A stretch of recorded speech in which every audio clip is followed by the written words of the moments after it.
Doctor साहब, अगर मेरी याददाश्त सही है तो आप 1980 से प्रैक्टिस कर रहे हैं। हाँ, मैं यहाँ वालिया नर्सिंग होम में विकास मार्ग पे सन 82 से प्रैक्टिस कर रहा हूँ। दिल्ली में। दिल्ली में। उसके पहले मैं 3-4 साल यूके में था और फिर यहीं सीधा आया और तब से मैं यहीं पे कार्यरत हूँ। ये एक लंबा अनुभव होता है डॉक्टरी की एक अच्छी डिग्री के साथ। अनुभव अपने आप में एक वरदान होता है।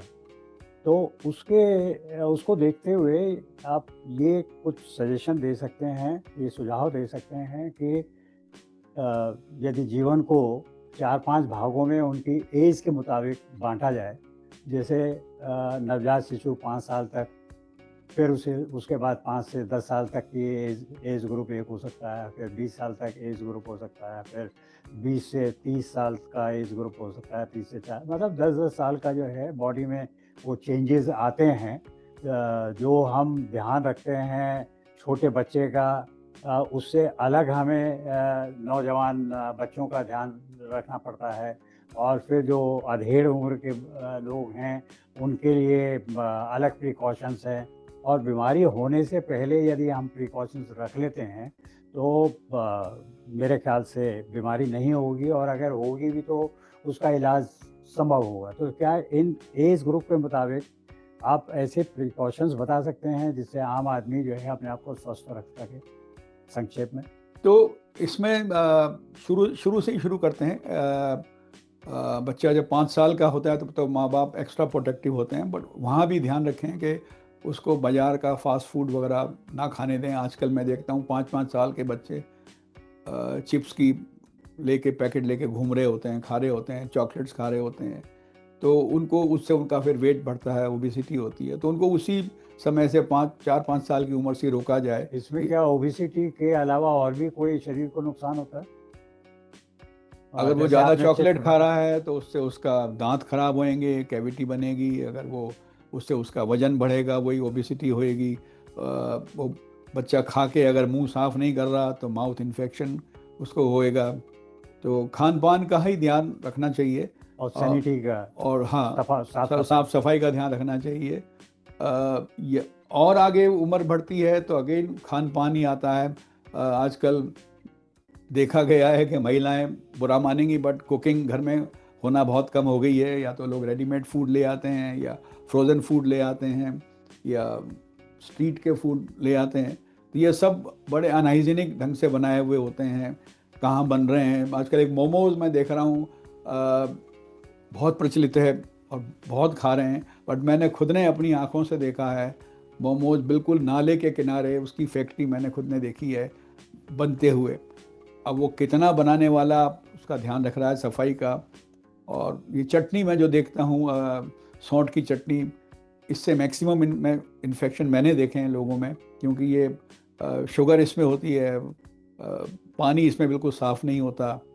तो जो सारा आता है वो खान पान पे ही आता है कि खान पान अगर ध्यान रखें तो हर उम्र में आप सही रहते हैं। यंग एज में बच्चा स्मोकिंग सीखता है, माँ बाप का ध्यान है उसको स्मोकिंग के बारे में, ड्रग्स के बारे में बताया जाए कि भाई ये गलत होती है।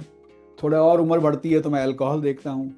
तो अल्कोहल का बड़ा मिसयूज आजकल हो रहा है। अल्कोहल पीना एक फैशन हो गई है। तो उस पर भी ध्यान रखें। और हमारे मेडिकल में ये बड़ा डिबेटेबल सब्जेक्ट है, बट कोई भी डॉक्टर ये नहीं कहता कि शराब पी जाए। सब यही कहते हैं कि शराब नहीं पीनी चाहिए। और ये बहुत बार हमारे भी कॉन्फ्रेंस में, मीटिंगों में डिबेट हो चुकी है कि क्या 30 ml ठीक है, क्या 60 ml ठीक है। बट नहीं, शराब तो एक बूंद भी नुकसान करती है।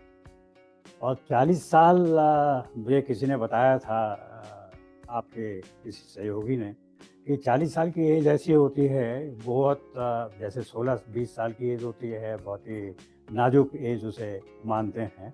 हार्मोन्स में बदलाव आता है, वैसे 40 और 50 साल की एज में शरीर में बदलाव आता है। और उस दौरान अगर कोई बीमारी वगैरह भी होती है तो शरीर उसे झेल लेता है, और उसके सिम्टम्स उस तरह से सामने नहीं आते जो 60 साल की एज में। मतलब दोष दोष कौन कहाँ है, दोषी कौन है? वो 40 साल की एज, 40 और 45 कह दीजिए हम्म। जाए। उस समय यदि खान पान में थोड़ा सा प्रिकॉशन रखा रखा जाए, उसमें कुछ बदलाव लाया जाए, तो आगे जाके अगर बीमारी या तो बीमारी होगी नहीं, और अगर होगी तो आसानी से ठीक हो सकती है। तो क्या मैं ठीक कह रहा हूँ, और उसमें हाँ। आप क्या ऐड करेंगे? बिल्कुल सही कहा आपने। 40 साल की एक उम्र ऐसी है, उस टाइम चाहे वो स्त्री हो या पुरुष हो, वो अपने कैरियर को आगे बढ़ाने में लगा होता है और वो अपनी सेहत पे बिल्कुल ध्यान नहीं देता। 12 से 14 घंटे काम करना एक आजकल मामूली बात है, चाहे उसका खुद का बिजनेस हो, चाहे वो किसी मल्टीनेशनल कंपनी में हो, सारे टारगेट ओरिएंटेड जॉब होते हैं। तो ऐसे स्त्री या पुरुष के लिए खान पान, वही फास्ट फूड पे बात आ जाती है, अल्ट्रा प्रोसेस फूड पे बात आ जाती है, उसका इस्तेमाल ना करें। एक्सरसाइज उसमें बहुत ज़रूरी है, क्योंकि ये सारे आजकल जॉब सीडेंट्री जॉब हैं। कैब से गए, मेट्रो से गए, पैदल चलना आजकल लोग जानते ही नहीं। मैंने ऐसा भी देखा है कि मर्सिडीज़ में जा रहे हैं बट घर में एक स्कूटी रखी हुई है, और पास की कॉर्नर शॉप पे वो स्कूटी से जा रहे हैं, और वैसे घर में मर्सिडीज़ है उनके, तो पैदल चलना वो भी नहीं चाहते। ये मेरी खुद की आंखों देखी है। तो एक्सरसाइज पे बहुत ध्यान दें। आजकल कई मल्टीनेशनल कंपनी ने अपने ऑफिस में भी जिम का एक फ्लोर लगा दिया है, और मैं उनसे यही कहता हूँ कि लंच, जैसे आपका अगर 1 घंटे का लंच हुआ, तो आप नहीं तो 15 मिनट एक्सरसाइज नीचे जिम में जाकर ट्रेडमिल ही कर लीजिए, फिर अपना खाना खाइए और फिर अपने काम पे बैठ जाइए। ये जो एक्सरसाइज है, ये खाने से बाद में भी की जा सकती है? नहीं, खाने के बाद एक्सरसाइज नहीं करनी चाहिए।